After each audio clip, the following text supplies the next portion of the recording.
नमस्कार मो ना धनेश्वर साहू मु जड़े अवसरप्राप्त दर्शन अध्यापक आमे जो आलोचना करुचे आज से भली गोटे विषय उपर आलोचना करिबा ता होचे आत्मार स्वरूप।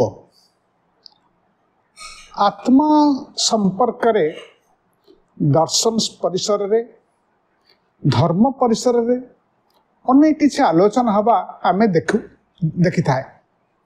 से भली मनोविज्ञान रे निर्विज्ञान रे मध्य आत्मार अस्तित्व संपर्क रे विभिन्न प्रसंग उठी थाए। तेबे मनुष्य बहु अतीतरू एपरिक धर्म मानकर उत्पत्ति पूर्वरु मनुष्यर आत्मा अच्छी कि नहीं ए संपर्क रे मनुष्य बहुत कौतूहली होती एवं अनेक परिकल्पना अनुमान आकु नहींकरी सृष्टि होइछि। ता सहित प्रश्न उठी जे केवल मनुष्यर आत्मा अच्छी ना अन्य प्राणी मानकर भी आत्मा अच्छी। सबु जीवर आत्मा थाए ना केवल मनुष्यर आत्मा थाए। आ जदि आमे धरिबा जे सबु जीव मानकर आत्मा अच्छी ताहले आत्मार स्वरूप कौन ए प्रसंग उपरे बहु विषय परंपरा रे चर्चा होइछि, धर्म परिसर रे चर्चा होइछि, ता सहित दर्शन परिसर रे मध्य चर्चा होइछि। आज आमे आमर आलोचना को पाश्चात्य धर्म आउ दर्शन परंपरा रे आत्मार भावना कौन अच्छी से संपर्क रे आलोचना करिबा बा आज आमर आलोचना को से संपर्क रे सीमित रखिबा। गोटे प्रश्न उठुचे जेते प्रकार प्राणी अछंती आमे चतुर्पार्श्व विभिन्न प्रकार इतर प्राणी मान को देखे केते प्रकार जीवजंतु अछंती, केते प्रकार सरीसृप अछंती, केते प्रकार पक्षी अछंती आउ मनुष्य माने मध्य अछंती। तेबे प्रश्न होची केवल मनुष्यर कौन आत्मा अछि? केतेकंकर मतरे मनुष्य जेहेतु भाषा कहि पारे, समाज सभ्यता संस्कृति साहित्य इत्यादि मनुष्य सृष्टि करिछि, मनुष्य एक विकसित प्राणी तेणु केवल मनुष्य ही आत्मा अछि। अन्य इतर प्राणी माने गाई कुकुर मांकड़ जेते सरीसृप साप इत्यादि जेते पक्षी माने एमाने लक्ष लक्ष वर्ष तले जेउ स्थिति रे थिले आज मध्य सही स्थिति रे अछंती एवं सेमानकर जीवन धारा रे कौनसी गुणात्मक परिवर्तन होई नाही। किंतु मनुष्यर जीवन रे सर्वदा परिवर्तन होई आसीछि। मनुष्य आज जो स्थिति रे अछि तो दुईटी पीढ़ी परे तार जीवन शैली तार ज्ञान विज्ञान क्षेत्र से बहुत आगु गलानी। आज आम जो स्थिति रे अच्छे आमर 3-4 पुरुष तले मनुष्य माने यही स्थिति को केबे कल्पना भी करि नथिले। से भली आज आम जो स्थिति रे अच्छे आमर आगामी वंशधर जे आहुरी केते उन्नतर स्तर को जिबे आमे ताहा कहि परिबा नाही। तेणु केतेकंकर विचार होची केवल मनुष्य मानकर आत्मा अछि आउ कोनोसी इतर प्राणींकर आत्मा नाही।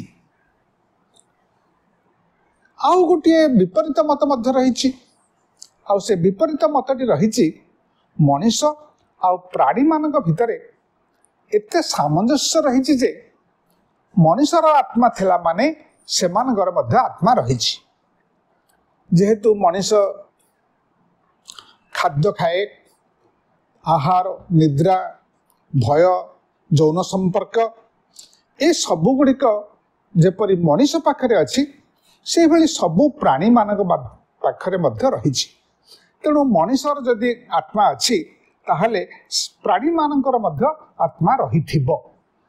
ତେଣୁ କେତେକଙ୍କ ମତରେ କେବଳ ମଣିଷ ନୁହଁ, ସମସ୍ତ ପ୍ରାଣୀମାନଙ୍କର ଯେଉଁମାନଙ୍କର ଜୀବନ ଅଛି ପ୍ରତ୍ୟେକ ଜୀବିତ ପ୍ରାଣୀମାନଙ୍କର ଆତ୍ମା ରହିଛି। ତେବେ ଆହୁରି ପ୍ରଶ୍ନ ଉଠୁଛି, ମଣିଷର ମୃତ୍ୟୁରେ ତାର ଆତ୍ମାର ସ୍ଥିତି କ'ଣ ହୁଏ? ତାର ମୃତ୍ୟୁ ଦ୍ୱାରା ତାର ସକଳ ଅସ୍ତିତ୍ୱ ଲୋପ ପାଏ କି ନା ମଣିଷ ମଲା ପରେ ତାର କୌଣସି ଚେତନଶୀଳ ସତ୍ତା ପୃଥିବୀରେ ରହେ? ଏ ପ୍ରଶ୍ନ ମଧ୍ୟ ବହୁ ଦିନରୁ ମଣିଷ ମନକୁ, ଦାର୍ଶନିକ ମାନଙ୍କୁ ଆନ୍ଦୋଳିତ କରି ଆସିଛି, ଚିନ୍ତାଶୀଳ ଲୋକମାନଙ୍କୁ ମଧ୍ୟ ଆନ୍ଦୋଳିତ କରି ଆସିଛି। ତେବେ ବହୁ ଅତୀତରେ ଯେତେବେଳେ ଏପରିକି ଆନୁଷ୍ଠାନିକ ଧର୍ମମାନଙ୍କର ବିକାଶ ହୋଇନଥିଲା ପାଶ୍ଚାତ୍ୟ ଦେଶ ସଭ୍ୟତାରେ ପରମ୍ପରାରେ, ସେତେବେଳେ ମଣିଷର ଯେ ଏକ ମୃତ୍ୟୁ ପରେ କିଛି ସତ୍ତା ରହୁଛି, ଏହି ଭାବନା ପ୍ରାଚୀନ ଯୁଗରେ ମଧ୍ୟ ରହିଥିଲା। ବିଶେଷ କରି ଯେଉଁମାନେ ଆନ୍ଥ୍ରୋପୋଲୋଜି ବା ନୃବିଜ୍ଞାନ ଅଧ୍ୟୟନ କରନ୍ତି, ସେମାନେ ଦେଖିଛନ୍ତି ଯେ ବହୁ ଅତୀତରେ କୌଣସି ବ୍ୟକ୍ତିର ମୃତ୍ୟୁ ପରେ ସେମାନେ ସେତେବେଳର ସମାଜରେ ଯେଉଁ ମଣିଷମାନେ ଥିଲେ ହଜାର ହଜାର ବର୍ଷ ତଳେ, ସେମାନେ କେତେକ ବ୍ୟକ୍ତି ଜଣେ ମରିଗଲା ପରେ ତାର ଉପଚାର କରୁଥିଲେ, ପରିବାରରେ ଉପଚାର କରୁଥିଲେ, କିମ୍ବା ତାକୁ ନେଇକରି କୌଣସି ଜାଗାରେ ପୋତୁଥିଲେ। ତେଣୁ ସେଇମାନଙ୍କର ବିଶ୍ୱାସ ଥିଲା ଯେ ସେମାନଙ୍କର ଜଣେ ବ୍ୟକ୍ତିଙ୍କର ମୃତ୍ୟୁ ପରେ ତାର କୌଣସି ସଚେତନ ଅସ୍ତିତ୍ୱ ନିଶ୍ଚୟ ରହିବ। ଏହା ସହିତ ବହୁ ଅତୀତରେ ଯେତେବେଳେ ମଣିଷ ସ୍ୱପ୍ନ ଦେଖୁଥିଲା, ଆଉ ପ୍ରତ୍ୟେକ ମଣିଷ ସ୍ୱପ୍ନ ଦେଖିବା ଏକ ସ୍ୱାଭାବିକ ପ୍ରକ୍ରିୟା। ତେଣୁ ଯେତେବେଳେ ମଣିଷ କିଛି ସ୍ୱପ୍ନ ଦେଖେ, ସେ ମୃତ ଲୋକମାନଙ୍କୁ ସ୍ୱପ୍ନରେ ଦେଖେ। ତାର ପରିବାରରେ ଯେଉଁମାନେ ଥିଲେ ବା ତାର ପଡ଼ିଶାରେ ଯେଉଁମାନେ ଥିଲେ ବା ତାର ଜଣାଶୁଣା କୌଣସି ବ୍ୟକ୍ତି ବେଳେବେଳେ ମଣିଷଙ୍କୁ ସ୍ୱପ୍ନରେ ଦେଖାଯାଆନ୍ତି। ଯେତେବେଳେ ଆମେ କୌଣସି ମଣିଷଙ୍କୁ, ମୃତ ବ୍ୟକ୍ତିଙ୍କୁ ଆମେ ସ୍ୱପ୍ନରେ ଦେଖେ, ସେତେବେଳେ ସ୍ୱପ୍ନ ମଣିଷ କାହିଁକି ଦେଖେ, ସ୍ୱପ୍ନର ବିଶ୍ଳେଷଣ କିପରି କରାଯିବ, ଏ କଥା ଆଦୌ ଜଣା ନଥିଲା। ଏଇ ମାତ୍ର 150 ବର୍ଷ ତଳେ ସ୍ୱପ୍ନମାନଙ୍କର ବିଶ୍ଳେଷଣ କରାଗଲା, ଯାହାକି ମନୋବିଜ୍ଞାନୀ ମାନେ ସ୍ୱପ୍ନର କାରଣ, ମଣିଷ କାହିଁକି ସ୍ୱପ୍ନ ଦେଖେ, ଏ ବିଷୟକୁ ବ୍ୟାଖ୍ୟା କଲେ, ବିଶ୍ଳେଷଣ କଲେ। ଏହି ପୃଷ୍ଠଭୂମିରେ ଏହା କୁହାଯାଇପାରେ ଯେ ମନୋବିଜ୍ଞାନ ହଉ, ନୃବିଜ୍ଞାନ ହଉ, ଇତ୍ୟାଦି ବିଷୟ ଗୁଡ଼ିକରେ ଆତ୍ମାକୁ ନେଇକରି ଅନେକ ଚର୍ଚ୍ଚା ହେଲା। ଏବଂ ଯେହେତୁ ବହୁ ଅତୀତରେ ମଣିଷ ସ୍ୱପ୍ନ ଦେଖୁଥିଲା, କିନ୍ତୁ ସ୍ୱପ୍ନର କାରଣ ସେ ଜାଣିନଥିଲା, ତେଣୁ ସେ ଭାବୁଥିଲା ଯେ ସେ ବ୍ୟକ୍ତି ଯିଏ ମୃତ୍ୟୁବରଣ କରିଛନ୍ତି ତାକୁ ଆସି କିଛି ସମ୍ବାଦ ବା କିଛି ତା ପାଖରେ ଉପସ୍ଥିତ ହୋଇଛନ୍ତି, ତାକୁ କିଛି କଥା କହିଛନ୍ତି। ତେଣୁ ସ୍ୱପ୍ନ ଦେଖୁଥିବା କାରଣରୁ ସେତେବେଳେ ବିଶ୍ୱାସ ହେଲା ଯେ ମଣିଷର ମୃତ୍ୟୁ ପରେ ତାର ଆତ୍ମା ରହେ ଏବଂ ତାର ଆତ୍ମା ଆସି ବ୍ୟକ୍ତିମାନଙ୍କ ସହିତ ସମ୍ପର୍କ ରଖେ, ସ୍ୱପ୍ନରେ ରଖେ। ସେଇଭଳି ଏପରିକି ଯେତେବେଳେ ଆଦିମ ମଣିଷମାନେ ନିଜର ପ୍ରତିବିମ୍ବକୁ ଜଳରେ ଦେଖୁଥିଲେ, ପ୍ରତିବିମ୍ବ ସେମାନେ ବୁଝିପାରୁନଥିଲେ ଯେ ସେମାନେ କ'ଣ ଦେଖୁଛନ୍ତି। ସେତେବେଳର ବିଜ୍ଞାନର ବିକାଶ କିଛି ନଥିଲା। ତେଣୁ ସେମାନେ ଯେତେବେଳେ ପାଣି ଭିତରେ ବା ସେଭଳି କୌଣସି ସ୍ୱଚ୍ଛ ବସ୍ତୁରେ ସେମାନେ ନିଜର ପ୍ରତିବିମ୍ବ ଦେଖୁଥିଲେ, ସେମାନେ ଭାବୁଥିଲେ ଯେ ଏହା ନିଶ୍ଚିତ ଭାବରେ ତାଙ୍କର କୌଣସି ନା କୌଣସି ଚେତନା ବା ତାଙ୍କର ଆତ୍ମା।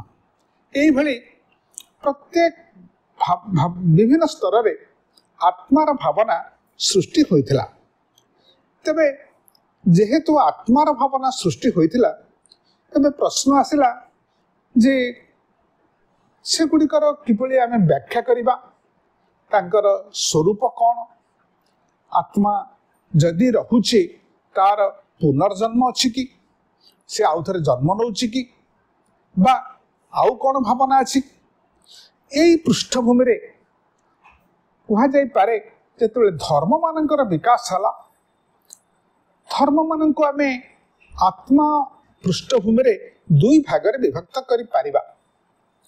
पृथ्वीर केतेक धर्म रे पुनर्जन्मर विश्वास रहिछि, आउ केतेक धर्म रे पुनर्जन्मर विश्वास नाही। विशेष करी भारत भूखंड रे जो धर्म गुड़िक उद्भव होइथिला, हिंदू धर्म, जैन धर्म, बौद्ध धर्म, सिख धर्म, एई धर्म मानकरे पुनर्जन्मर भावना अछि। जने व्यक्ति मरीगला परे तार आत्मा रहे, से पुणी जन्म निये। को जन्म नब से कथा कहीं कही पारिबे नहीं। से मनीष होई पारे, पशु होई पारे, कि आउ कौन है इतर प्राणी होई पारे। तेबे मनीष मला परे तार पुनर्जन्म हुए, आउ ये गोटे जन्मांतर प्रक्रिया चले बोली एई धर्म मानकरे विश्वास रही। किंतु आउ केतेक धर्म अछि जेपरि कि जोराष्ट्रियनिज्म, जोराष्ट्र धर्म, जो मानक आमे पारसी धर्म कहूछु, से भली यहूदी धर्म जहाँ जीव मानकर धर्म, ख्रिस्टियन धर्म, इस्लाम बा मुस्लिम धर्म, एई धर्म मानकरे पुनर्जन्मर भावना नाही। एई धर्म मानकरे पुनर्जन्मर भावना नाही एवं सेमाने विश्वास करती जे एक स्वर्ग रही। केतेक धर्म रे नरकर भावना अछि, आउ केतेक धर्म रे मध्य नरकर भावना नाही। तेबे केतेक विश्वास करती केतेक धर्म रे जे मला परे एक विचार दिवस आसीबो, किंबा आत्मा माने ईश्वर सम्मुख में उपस्थित हेबे एवं ईश्वर विचार करिवे किए भल किए मंद, जे भल आत्मा ताको ईश्वर सबुदिन स्वर्ग को पठेबे बा नरक को पठेबे बा नष्ट कर ये किसी विश्वास धर्म मानकरे विकसित होता। प्रश्न हल जितेबले आम समाज रे देखे कि किछि लोक भल मनीष, किछि लोक भारी दुष्ट मनीष, केतेकंकर चरित्र स्वभाव अत्यंत भल, आउ किसी व्यक्तिंकर स्वभाव चरित्र मंद। साधारण नैतिक धारणा होची जे भल लोक माने, साधु लोक माने, चरित्रवान लोक माने, दरदी लोक माने से माने भल फल खाइबा उचित, पुरस्कृत हवा उचित। आउ जो माने मंद लोक, दुष्ट लोक, धूर्त व्यक्ति, अन्यर उपकार करुवा लोक, फल लोक, एमाने दंड पाइबा उचित। ये प्रकार गोटे नैतिक अवबोध अनेक मनीष पोषण करते, और से नैतिक विचार अवबोध से भावती जे भल काम कर लोक माने ईश्वर आशीर्वाद पाइबा उचित, और मंद लोक कार्य कर लोक माने, दुष्ट लोक माने दंडित हवा आवश्यक। ये प्रकार एक मनोवैज्ञानिक भावना स्वर्ग नरकर भावना बहु अतीतर समाज में सृष्टि होइछि। तेबे साधारण आम केतोटी धर्मर कथा गुटिक यदि विचार करिबा ताले आम देखिबा, धरंतु जोराष्ट्र धर्म और जोराष्ट्र जहाँ आम पारसी धर्म कहूचे, से विश्वास अच्छी जे व्यक्ति मला परे तार आत्मा माने जाइकरी ईश्वर पाखे उपस्थित हे एवं जोराष्ट्र मान विश्वास व्यक्तिर मृत्यु संगे संगे कबर दि दरकार फल तार आत्मा शरीर छाड़ी जीव ईश्वर पाखक ईश्वर देखिए सी भल काम कर भल मनुष्य ईश्वर प्रति समर्पित हृदयकार थिला तेबे ताकू से स्वर्ग को पठाइबे और जदि ताकू मंद बोली भाबिबे ताहले ताकू नरक को पठाइबे तेबे स्वर्गवास बा नरकवास ये अनंत काल पाई नुह तार पुण्यर फल अनुଯାୟୀ से ईश्वर पाखे रही पारे और पापर फल अनुଯାୟୀ से किसी दिन नरक भोग कर प्रकार विश्वास रही जोराष्ट्र मान भितर फार्स मान भितर जीव माने जार भावना मोजेस विकसित होता जीव मानकर जो यहूदी धर्म अच्छी जुडाइजिम अच्छी से जुडाइजिम यहूदी धर्म नरकर भावना नहीं सब आत्मा माने ईश्वर पाखे उपस्थित हे ईश्वर जो आत्मा मान भल मान मन करेंगे निज पाखे रखिए और जो मान मंद आत्मा बोली ईश्वर विवेचना करेंगे से आत्मा मान ध्वंस करेंगे जो माने मंद आत्मा से माने ईश्वर निर्देश ध्वंस पाई और जो माने भल आत्मा से ईश्वर निज पाखे रखिए से भली ख्रिस्टियानिटी बा ख्रिस्ट धर्म आउ इस्लाम मुसलमान धर्म ए दुई धर्म अनेक सामंजस्य रही ईश्वर विचार सब गोटे विचार दिवस आसो एवं से विचार दिवस जो दिन से विश्वास था दिने ये पृथ्वी ध्वंस प्राप्त और जब पृथ्वी ध्वंस प्राप्त हम से सब प्राणी माने ईश्वर पाखे उपस्थित हे एवं से माने ईश्वर विचार करेंगे किए भल किए मंद जहाँ को ईश्वर भल बोली मन करेंगे अनंत काल स्वर्ग को पठाए और जहाँ को ईश्वर मंद बोली विवेचना करेंगे अनंत काल नरक को पठाए तेणु स्वर्गवास बा नरकवास ये अनंत काल ये प्रकार एक भावना ख्रिस्ट धर्म अच्छी और इस्लाम मुसलमान धर्म कथा रही तेरे आउ गोटे बड़ सामंजस्य होची दुई धर्म जे केवल मनुष्य मानकर आत्मा थाए अन्य कौन इतर प्राणी मानकर आत्मा न थाए तेणु ख्रिस्टियानिटी हो बा इस्लाम हो केवल मनुष्य जे आत्मा अच्छी ताहा से माने स्वीकार करती और अन्य कौन प्राणी आत्मा थिबा से माने स्वीकार करती नहीं तेबे विचार दिवस उभय क्षेत्र में अच्छी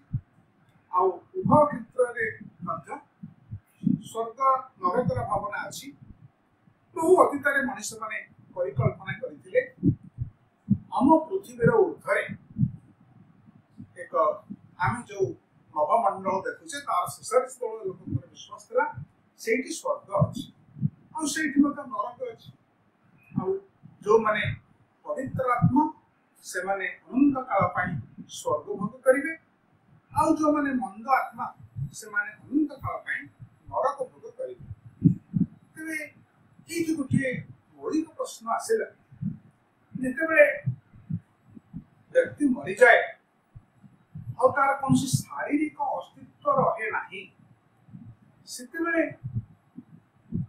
आत्मा मान किपर चिन्ह हम आम जड़े व्यक्ति को सही व्यक्ति बोली किपर चिन्ह ना तार शरीर माध्यम जड़े व्यक्ति जन्म ठार मृत्यु पर्यंत गोटे शरीर अधिकारी ଅଧିକାରୀ ଥାଏ।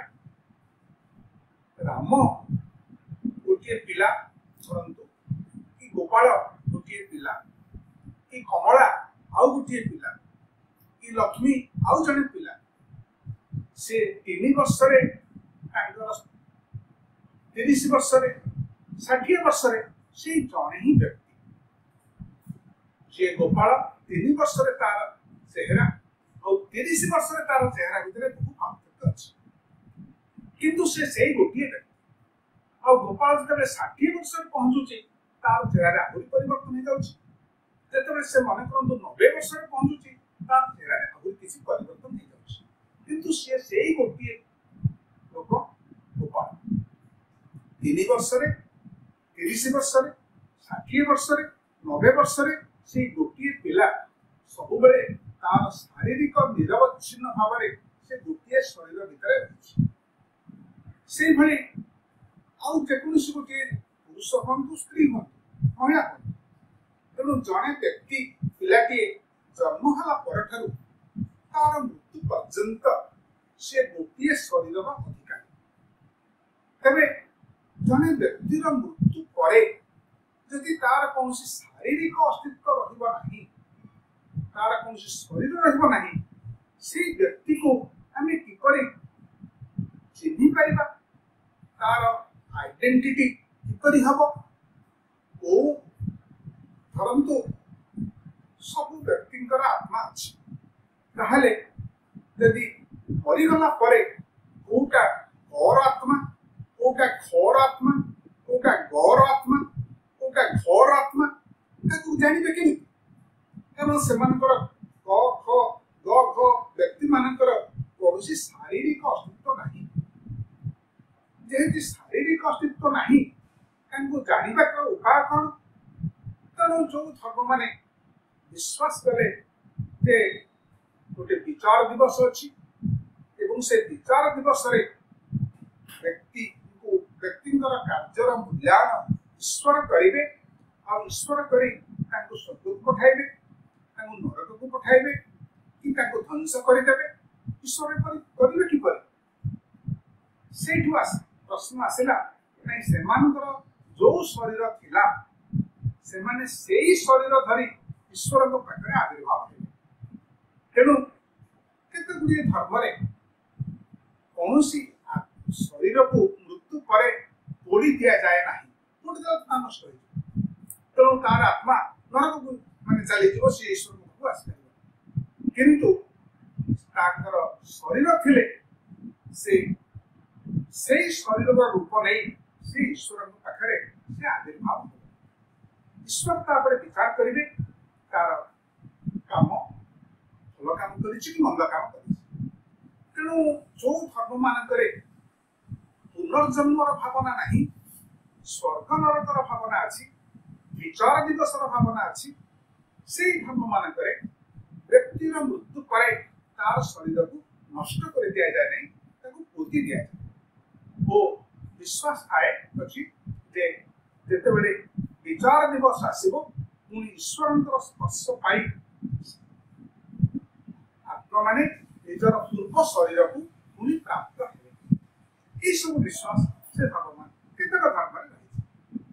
ତେବେ এই ସବୁ ପୃଷ୍ଠଭୂମିରେ ବର୍ତ୍ତମାନ ସମସ୍ତେ ଅଧିକାଂଶ ଏଇ ଧର୍ମ ଗୁଡ଼ିକ ବିଶ୍ୱାସ କଲେ ଯେ ମଣିଷ ହେଉଛି ଦୁଇଟି ସତ୍ତା ବିଶିଷ୍ଟ ବ୍ୟକ୍ତି। ତାର ଏକ ଶରୀର ରହିଛି ଆଉ ତାର ମଧ୍ୟ ଏକ ଆତ୍ମା ରହିଛି, ଚେତନା ରହିଛି। এই ପ୍ରକାରର ଭାବନା ବହୁ ଅତୀତରୁ ସୃଷ୍ଟି ହୋଇଛି। ତା ସହିତ ଯୋଉ ବିଷୟ ଗୁଡ଼ିକ ଧର୍ମ ପ୍ରସଙ୍ଗରେ ଆସିଛି, ଯୋଉ ଗୁଡ଼ିକ ଭାବନା ମଣିଷ ଭିତରେ ଆସିଛି, ସେ ଦର୍ଶନ ପ୍ରସଙ୍ଗରେ ମଧ୍ୟ ଆଲୋଚନା ହୋଇଛି। ଓ ପାଶ୍ଚାତ୍ୟ ଦର୍ଶନ ପୃଷ୍ଠଭୂମିରେ ଆତ୍ମାକୁ ନେଇକରି ଅନେକ କଥା ଆଲୋଚନା ହେଇଥିବା ଆମେ ଦେଖିବା। ସମ୍ଭବତଃ ପ୍ରାଚୀନ ଗ୍ରୀକ ଦାର୍ଶନିକ ପିଥାଗୋରାସ ପ୍ରଥମ ବ୍ୟକ୍ତି ଜଣେ ଦାର୍ଶନିକ ଭାବରେ, ସେ ବୋଧେ ଖ୍ରୀଷ୍ଟପୂର୍ବ 6ଠ ଶତାବ୍ଦୀ 5ମ 6ଠ ଶତାବ୍ଦୀର ଲୋକ। ପିଥାଗୋରାସ प्रथमे परिकल्पना करथिले जे मनुष्यर एक आत्मा रही व्यक्तिर मृत्यु पर तार आत्मा संगे संगे आसी अन्य कौन शरीर उपयुक्त शरीर पाइले भीतर से प्रवेश कर पिथागोरास होचंती पाश्चात्य दर्शन इतिहास प्रथम व्यक्ति जे कि परिकल्पना कले जे मनुष्य आत्मा रही और आत्मा पुनर्जन्म दिए। पिथागोरास बहुत परे ख्रीष्टियानिटी आसला, इस्लाम आसला, किंतु पिथागोरास दार्शनिक दृष्टिकोण को देखिले प्रथम दार्शनिक जे ए संपर्क में विचार देले। प्लेटो होचंती से मध्य ख्रीष्टपूर्व जने शताब्दीर जने ग्रीक दार्शनिक प्लाटो मध्य ए सब कल्पना करथिले, किंतु प्लाटो का कल्पना के भिन्न थिला एवं प्लाटो का कल्पना थिला जे आत्मा शरीर को गतिशील कराए। प्लाटो एक बड़ दर्शन रही। प्लाटो का दर्शन अनुजाई जे गोटे आमर जो इंद्रिय लब्ध जगत गोटे अच्छी आउ गोटे अतीन्द्रिय जगत अच्छी एवं प्लाटो विश्वास करुले जे मनुष्य आत्मार दुईटी दिग रही।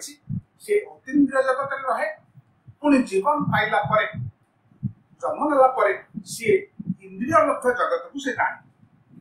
तेणु सी विचार करथिले आत्मार दुईटी अंश रही, गोटे विचारशील अंश आउ गोटे होची अविचारशील अंश। प्लाटो भावना विचार जोटा आत्मार विचारशील अंश ताहा सूक्ष्म ताहा विभाजित एवं कहा अणुसदृश एवं कहा चेतन कहा विचारशीलता अधिकारी, अर्थात मनुष्यर जो आत्मार जो विचारशील दिगटी अच्छी ताहार केबे ध्वंस नहीं, तार नष्ट होबा नहीं, से चिरंतन। किंतु जो अविचारशील दिगटी अच्छी तार एक शुद्ध अंश अच्छी, एक अशुद्ध अंश अच्छी। और शुद्ध अंश साहस प्रेम भल पाई भल आवेग युड़िक शुद्ध अंशर अंश विशेष और तार अशुद्ध अंशर कामना वासना ये सब हूँ तार अशुद्ध अंशर आवेग। तेणु मनुष्य जन्म नेला से तार आत्मार ये तीनोटी दिग थाए। गोटे है विचारशील दिग, आउ गोटे है शुद्ध दिग, आउ गोटे है अशुद्ध दिग। और व्यक्तिर मृत्यु पर तार अशुद्ध दिगटी शुद्ध दिगटी ये नष्ट हो जाए, केवल विचारशील दिगटी रहे। ये गोटे सुंदर दार्शनिक विश्लेषण माध्यम से बहुत भल भाव युक्तिनिष्ठ भाव व्याख्या कर। परवर्ती पर्याय गोटे डेकार्ट्स बोले आउ जने पाश्चात्य दार्शनिक सी जे कि आत्मा संपर्क एक विस्तृत दार्शनिक विश्लेषण कले एवं से विश्लेषण अनुजाई मनुष्य दुईटी सत्तार संबंध, गोटे सत्ता होची शरीर आउ गोटे सत्ता होची तार चेतन। शरीर मौलिक लक्षण होची तार स्थिति अच्छी, आत्मार भी स्थिति अच्छी, किंतु आत्मार तार फिजिकालिटी नहीं एवं आत्मार मौलिक लक्षण है चेतन और शरीर मौलिक लक्षण है तार विस्तृति। शरीर मौलिक लक्षण है विस्तृति, आत्मार मौलिक लक्षण है चेतन।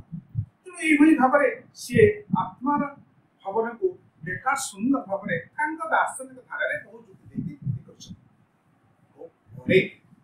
ऊनविंश शताब्दी शेष भाग और विंश शताब्दी आरंभ भावना आसला जे मनुष्य कौन दुईटी सत्तार संयोग एवं जदि आम मनुष्य को दुईटी पृथक सत्तार संयोग भाव नवा कि प्रकार समस्या आसब ताहा दर्शन स्तर नाना विस्तृत भाव विश्लेषण कराई एवं विचार आसला जे ना मनुष्य दुईटी सत्तार संयोग नुह, मनुष्य हूँ गोटे सत्ता गोटे व्यक्ति एवं आम आज जहाँ आत्मा कहूँ चेतना कहूँ ताहा गोटे प्रक्रिया मनुष्य पाखे सृष्टि हुए एवं ताहा तार एक स्वतंत्र स्थिति बा अस्तित्व नहीं। मनोविज्ञान आगे समर्थन कला, आधुनिक विज्ञान मध्य समर्थन कला और दर्शन क्षेत्र में मध्य देखागला जे जो युक्ति गुड़िक आत्म संपर्क अच्छी से युक्ति गुड़िक भ्रमात्मक, से युक्ति गुड़िक काल्पनिक, आउ से युक्ति गुड़िक तर्क रहित बा अयुक्तिक। सुतरां मनीष जे गोटे शरीर चलीगला गोटे आत्मा रहे और आत्मा चिरंतर, आत्मा सबुदिन अमर होकर रहे, ये भावना गुड़िक केवल धार्मिक विश्वास या पछरे कौन वैज्ञानिक कारण नहीं बा या पछरे कौन दार्शनिक युक्ति नहीं। और जदि आम मनुष्य को दुईटी सत्तार संजोग बोली भाविबा तार एभली गुड़िए समस्या आसीबो जहाको कौन क्षेत्र में व्याख्या करी हब नहीं।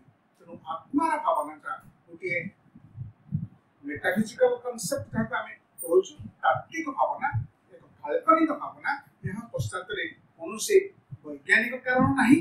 कारण आत्मा को कहीं केवे यदि स्वर्ग भितर कौ स्तर से रुता ताकू आम अनाटोमी वाला जापारती कि जानी पार नहीं। तेणु आत्मा हूँ एक विश्वास भावना, या पछरे कौन वैज्ञानिक आधार नहीं, कौन दार्शनिक युक्ति नहीं, कौन तर्कसम्मत कारण नहीं। तेणु ये हूँ पाश्चात्य मानदंड आत्मार भावना। आम परवर्ती पर्यायर भारतीय मानसिकता आत्मार भावना कौन अच्छी से विषय